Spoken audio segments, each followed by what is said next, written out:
All right, guys. All right, guys. Woo! Sober softball is people in recovery. It's a safe haven for people to come on a Friday night. He was very excited about playing. You know, he would call me all the time. I'm gonna go play softball, and Run that. I think still to this day, he's probably the best player we've had on the team. He's still it's awesome. the lifelong MVP of the Rippers, and got to start that with us. Okay, this is Chance. He played Little League for years. I never missed a practice or a game. I would go to like all of them. Probably could have gotten a scholarship and went on to college, maybe even went pro. He was a very goofy child, like from the beginning. He would light up a room, and his laugh, he had a contagious laugh. The first time he smoked weed, he was 10. 15 is when he got into like the meth and the oxys, and I think there's a little bit of heroin in there. He was about 19. He called me and he told me that he was using fentanyl. It was the worst nightmare that you could ever imagine coming true.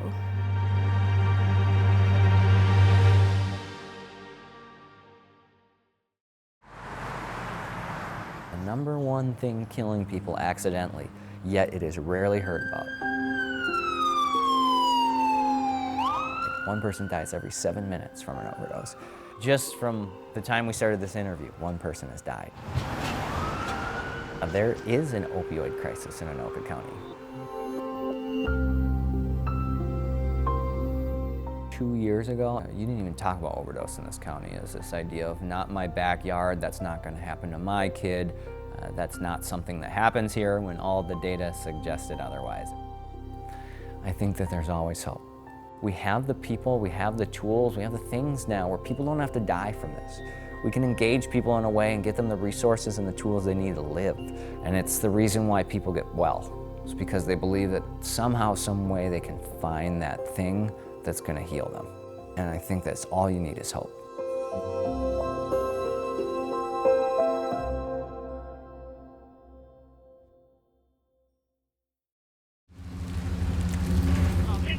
Code 3, Columbia Heights University, and 37 for one down. Copy.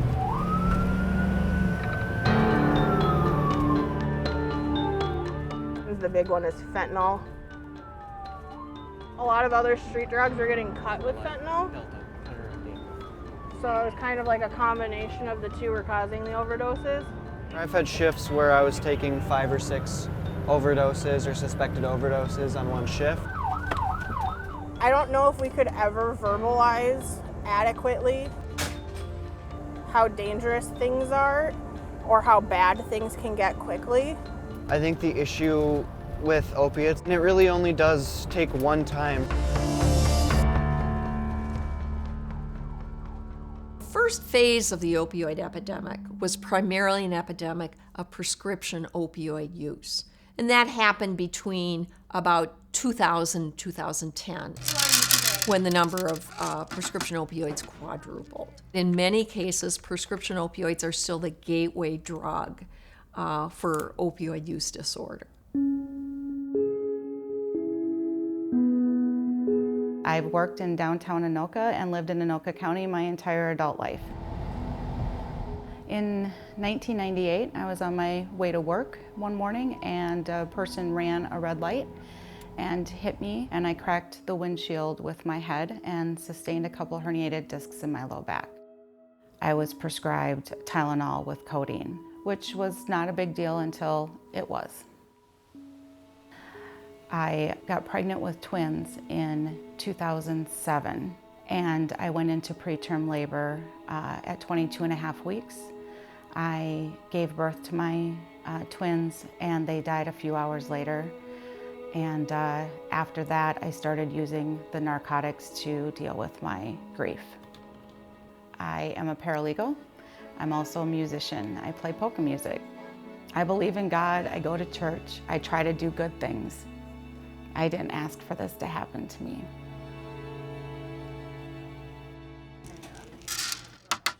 So opioid prescribing started tightening up. Availability became less, the cost became more. Now heroin is more available and it's cheaper. And so we entered our second phase of the opioid epidemic, which really focused on heroin.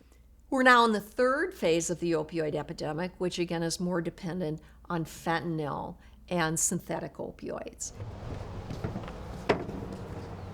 This home here, we grew up on the lake, and so I did a lot of fishing, a lot of hunting, and then, played hockey during high school.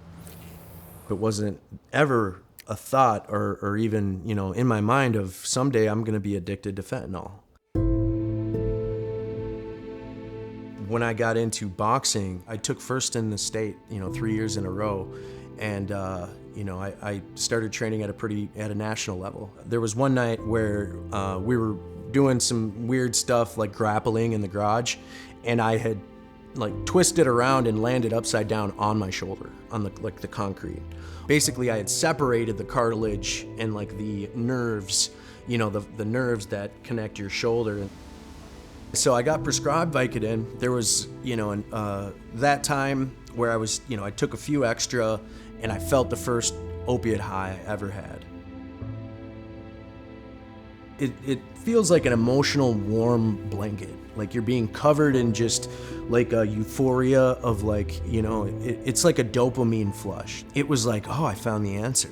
I thought I figured it out. I've got this now. As long as I have this, I'll feel fine. Eventually, my doctor cut me off from those meds, and I had to find, a new way to get a hug, to feel happy again. I would go to the streets to get the medication I needed. And so I had full access to the Oxycontins when they first came out. And this is where my addiction escalated. We've known how to treat chronic pain the right way for close to 50 years. And we were treating it the right way with sort of interdisciplinary or multidisciplinary pain care. But management in this way can be very expensive. And just then, who entered the picture were the pharmaceutical companies, who said, you know what? We can provide you with opioids that treat chronic pain very well, and it's easy, and your patients deserve it. A doctor would prescribe me 30 a month, 60 a month, 120 a month. My refills kept coming sooner and sooner, all from the same doctor. It was a cycle. I couldn't seem to stop.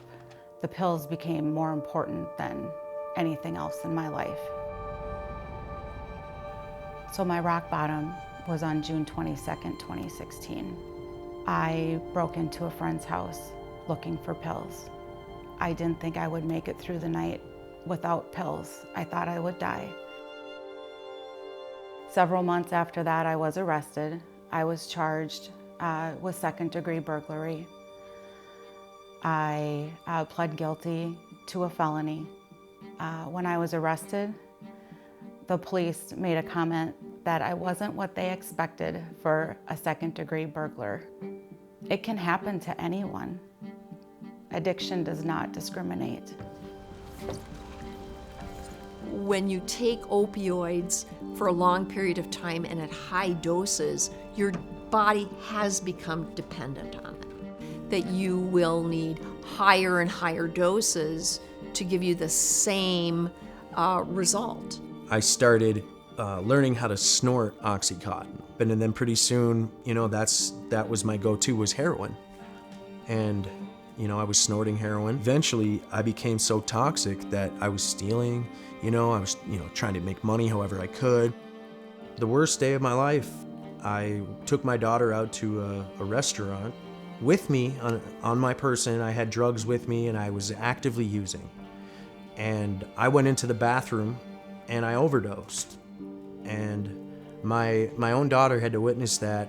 I woke up on my back surrounded by paramedics and police, and my first thought was, oh my God, what have I done? What have I done?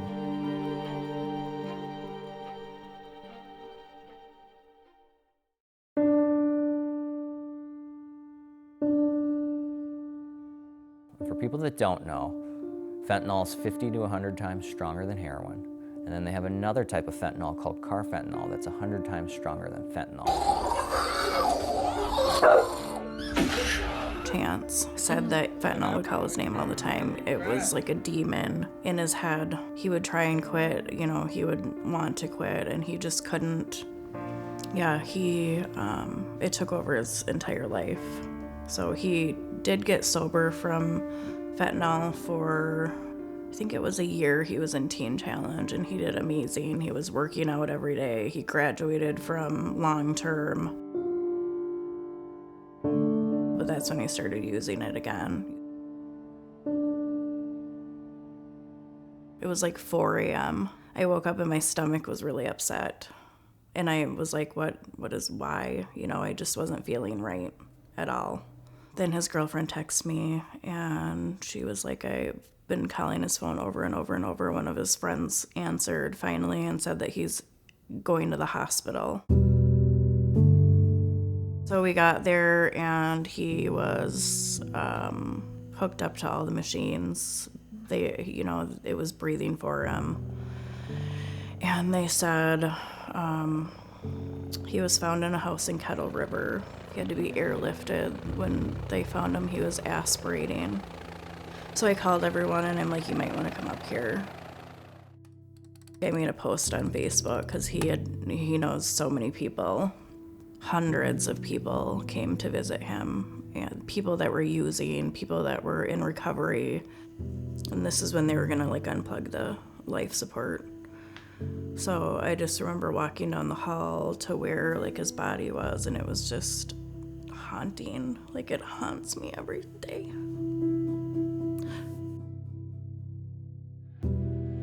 And it was just like screaming, crying. I had my hand on his heart the whole time and I felt his last heartbeat.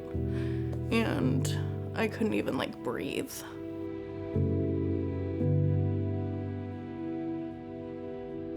I don't want this to happen to anybody else. It's horrible. My life is forever changed. And it can be prevented for other people out there. You can make it. Recovery is possible. Living without it is possible. You know, there's so much to live for. I thought I would never overdose. You know, it doesn't ever happen to you until it does. I had to learn to look myself in the mirror and say, look, you did this. You put yourself here. Now you get yourself out. I said those 3 words that are so important. I need help. And that's when my life turned around. I believe there is hope. There's more hope today than there was 10 years ago. We're going to check in here. Okay, I'm Alex and this is Janessa. The Anoka County Opioid Solutions Initiative is very involved with trying to make opioid use disorder more public and trying to provide education about it. Not only in the schools, but within the community. They are doing a fabulous job in making Narcan more available in the community. Naloxone or Narcan, the only thing to be known to work on the opioid receptors of the brain to successfully reverse an opioid overdose. So I care so much about this work because I've lost my 3 best friends. I've lost my participants. I've lost clients at other jobs. I've lost coworkers. I've lost people in the recovery world. And 20 to 30 a year, people I know that die from overdose. And I'm tired of it. I start with 2 rescue breaths. You know, I try to wake you up. I determine it's an overdose. That's the first step. I call 911 and make sure you're on your back with your airway open. I give you 2 rescue breaths with the breathing barrier, and then I'm gonna inject you. If this was someone's leg, I just go like this, I push it in, and just like that, and you just go slow. You don't need to slam, just go real slow, pushing it in. In recent years, Naloxone or Narcan have become a lot more accessible in Anoka County. There's several places you can get it. There's recovery community organizations, some local government buildings, some local libraries, and then a few treatment centers as well. We're starting to see more resources in the county for substance use. I think more so in the Department of Community Organizations opening up. These are places where after people get done with treatment, how do they get the help they need? You have a place you can come hang out, you can get connected, access resources, and so you're starting to see more safe spaces for people in recovery. You can see it's a real comfortable place with the couches, and people like to just hang out and talk. My name is Bill LeClaire, and I'm the Executive Director at the Recovery Cafe in Anoka County. Recovery Cafe is just a place for people in recovery to come together, to know each other, to find a place they belong, to be supported by members alongside themselves. I need to fill my spare time in so that I can progress in my sobriety, and along the way I can help others. This is kind of like almost a second home here. I've been sober for 7 years. Recovery for me, it just means a lot to me to gain friendships, and also you feel welcome and feel safe. Hello everyone, I'm Alex. Hi Alex. My first day when I came, it's like my life has seemed to have improved like 100-fold. If somebody comes here and tells us, I want to get help, and that's the key, is they have to want it, we'll get them in. Bring them over and let them know that we're here for you. The East African and Muslim community here in Anoka County has been exponentially increasing in the past few years. So up until this year, Anoka County did not have a culturally specific outpatient substance use facility for East African Muslim population. And we are proud to announce that we are the first facility here at Anoka County Uplift Treatment Center.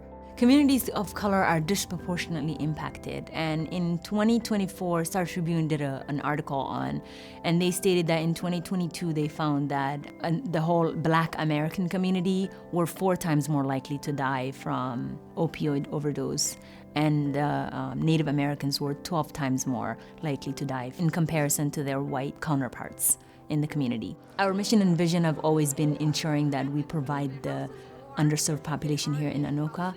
Makes us proud to know that we're filling the gap.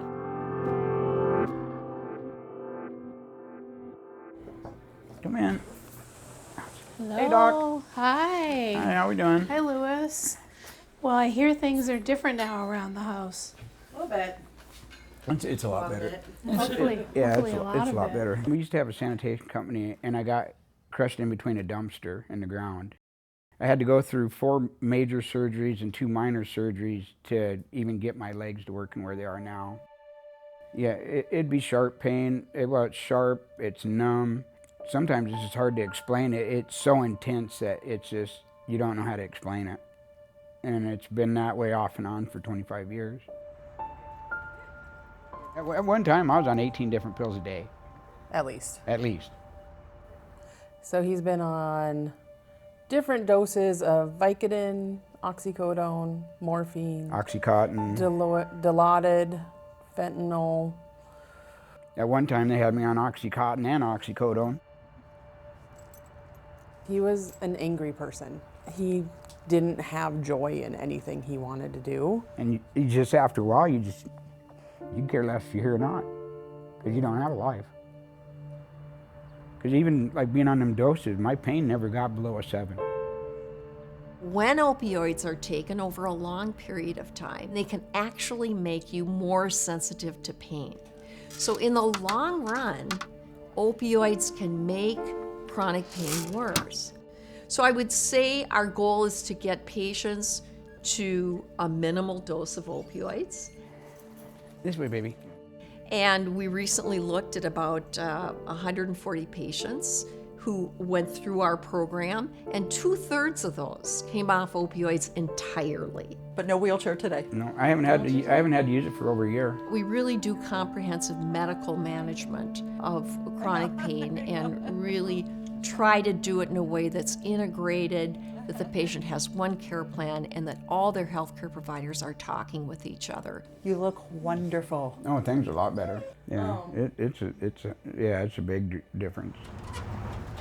So a number of patients leave their first visit with me. They will say to me, I'm leaving here with some hope. And hope is something they haven't experienced for a long time. I mean, I never thought I'd get to this point. I mean, I figured I'd die on opiates. It makes life worth living again. I went through sober living at Meraki and went through outpatient treatment center. Coming up on 5 years clean, things are a lot different now.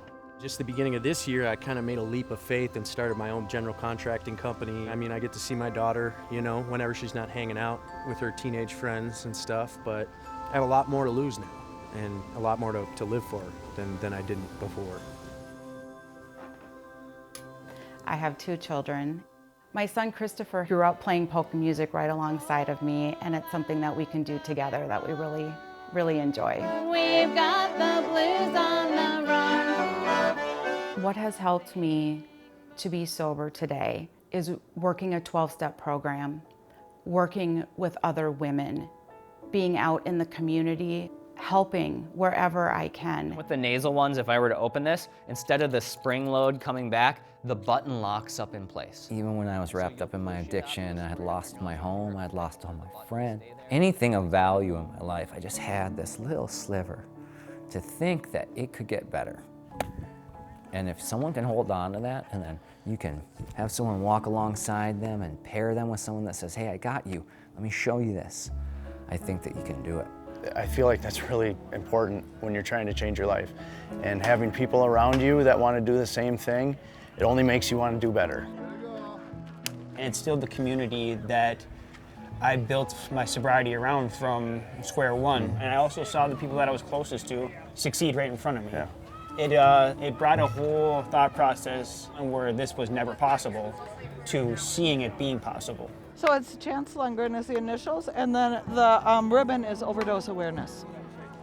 Yep, so we put overdose awareness and put them on our sleeve and kept hitting balls for Chance all season. So for me, softball on Friday nights are still a big memory piece of, dang, I wish he was here, or dang, why can't Chance be here? And that we're gonna keep fighting for recovery for people regardless, you know, and not give up. You know, I'm very grateful for Rocky and everything that you did for him. And you know that, we're always gonna fight for Chance and for those that are in recovery now.